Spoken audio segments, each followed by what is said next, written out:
Bonjour au prix Jacques Ellul 2024. Oui. L'homme diminué par l'IA, Marius Bertolucci, édition Hermann. Félicitations Marius Bertolucci. Je vous remercie. Vous êtes maître de conférence à l'IMPGT, l'Institut Management Public et Gouvernance Territoriale d'Aix-Marseille Université. Un très bel ouvrage, édition, et donc un prix parfaitement mérité. Et évidemment, voilà, l'homme diminué par l'IA, tout est dit dans le titre, et vous développez, et de quelle manière? Mais j'ai envie de vous poser une question. Vous êtes chercheur en sciences de gestion et du management, Marius Bertolucci. Et donc, on se pose beaucoup de questions sur ce que l'IA va faire à la science. J'ai envie de vous poser la question de savoir ce que ça va faire aux sciences de gestion et du management. Oui, je consacre dans mon ouvrage un grand chapitre aux sciences, et bien sûr, j'évoque les sciences humaines et sociales, et également les sciences de gestion. Ce que ça va faire, l'apocalypse. On est passé de la théorie à la corrélation. Pourquoi? C'est parce qu'à l'ère postmoderne, nos sciences n'ont plus de grands discours pour les légitimer. Si on fait un petit pas en arrière, pensons à Descartes. Descartes, dans les principes de la philosophie, l'image du savoir, toute la philosophie comme un arbre. Le tronc étant la métaphysique, les racines, pardon, le tronc la physique, et les sciences, trois grandes branches, mécanique, morale et médecine. Donc, l'ensemble était structuré, était enraciné. Mais vient la postmodernité avec Lyotard 79 et il nous montre bien que désormais, la science n'a plus un discours de légitimation. Et d'ailleurs, la science, dès le départ, est en conflit avec les mythes, avec les grands récits qui la légitiment. Quelque part, la science a scié la branche sur laquelle elle était assise. Et donc, ça, c'est le contexte assez global. Les sciences de gestion, avant d'y venir, je tiens à rappeler que en 2008, il y a un article extraordinaire dans la revue Wired qui est de Chris Anderson qui nous dit, mais je dirais en français, j'évoquerai le titre en français, « La fin de la théorie, le déluge des données rend la méthode scientifique obsolète ». Et je crois que profondément, nous y sommes et ça a un effet pour nous, chercheurs en gestion. Un effet assez inquiétant. Alors finalement, ça veut dire risque d'obsolescence, ça veut dire dans les pratiques de construction de la connaissance, le rôle des revues. On l'a tous en tête? Oui, bien sûr. On sait que toutes les revues sont en panique là. Hein. Est-ce que ChatGPT est co-auteur? Est-ce que vous avez écrit votre article avec ChatGPT? Enfin voilà, c'est la panique générale. Science et Nature et d'autres ont suivi, ont écrit on ne veut pas de ChatGPT dans les articles, mais ils ne le sauront pas.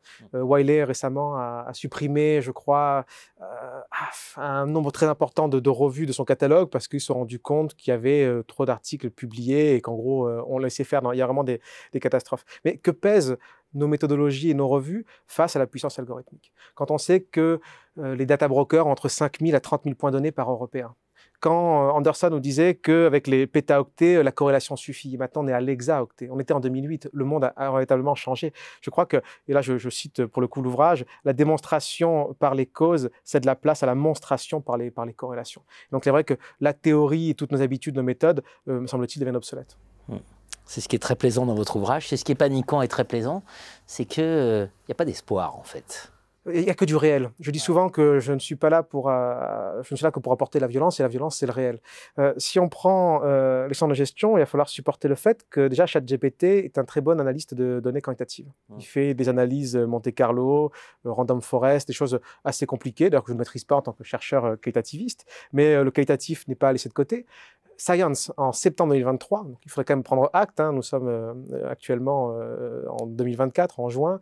Science nous dit en 2023, en septembre, qu'on n'a plus besoin d'avoir les êtres humains pour faire des sciences sociales, parce que l'LLM copie parfaitement le comportement humain. Depuis, les études ont montré que c'est bien le cas, et des études sont publiées en simulant le comportement humain. Mais là, on est du côté des chercheurs. Si on prend Culture Pulse, qui est une start-up qui est mobilisé par l'ONU d'ailleurs pour gérer ce qui se passe dans le monde. Culture Pulse, il simule le comportement de plusieurs millions de personnes. On a des acteurs économiques qui simulent des pays entiers, des secteurs d'activité entiers. Donc, qu'est-ce que nous pesons, nous, avec nos quelques dizaines d'entretiens, au mieux, nos quelques centaines de questionnaires? Je crois qu'on pèse plus grand-chose.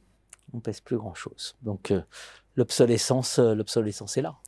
Oui, mais en même temps, on l'a bien mérité. Car les centres de gestion naissent dans l'atelier, pour l'atelier. C'est Taylor, bien sûr. Sauf qu'aujourd'hui, me semble-t-il que si on veut caractériser les centres de gestion, j'ai un autre auteur en tête, c'est Baudrillard, et je le cite. « L'évolution logique d'une science est de s'éloigner toujours davantage de son objet, jusqu'à se passer de lui. Son autonomie n'en est que plus fantastique, elle atteint sa forme pure. Je crois que véritablement, nous y sommes. Je vais prendre un exemple qui a beaucoup marqué. J'ai fait une revue de littérature sur l'utilité des centres de gestion et le divorce entre la pratique et l'utilité. Je n'ai rencontré qu'un seul article où on a donné à des managers des articles de recherche et on leur a demandé qu'est-ce que vous en pensez. Un seul article. Cet article-là, il risque de vous parler car il a été publié en 2017 dans une revue dont vous étiez le rédacteur en chef. Bien sûr, je parle de la Revue française de gestion, un article de Soparno et deux de ses collègues. Reçu sur ce plateau. Ah, mais bien sûr, bien sûr. Et l'article, écoutez, ils nous disent que le bon sens nous permettait de dire, les managers, pour eux, ils ne voient pas pourquoi on traite ces sujets-là parce que ça ne les intéresse pas.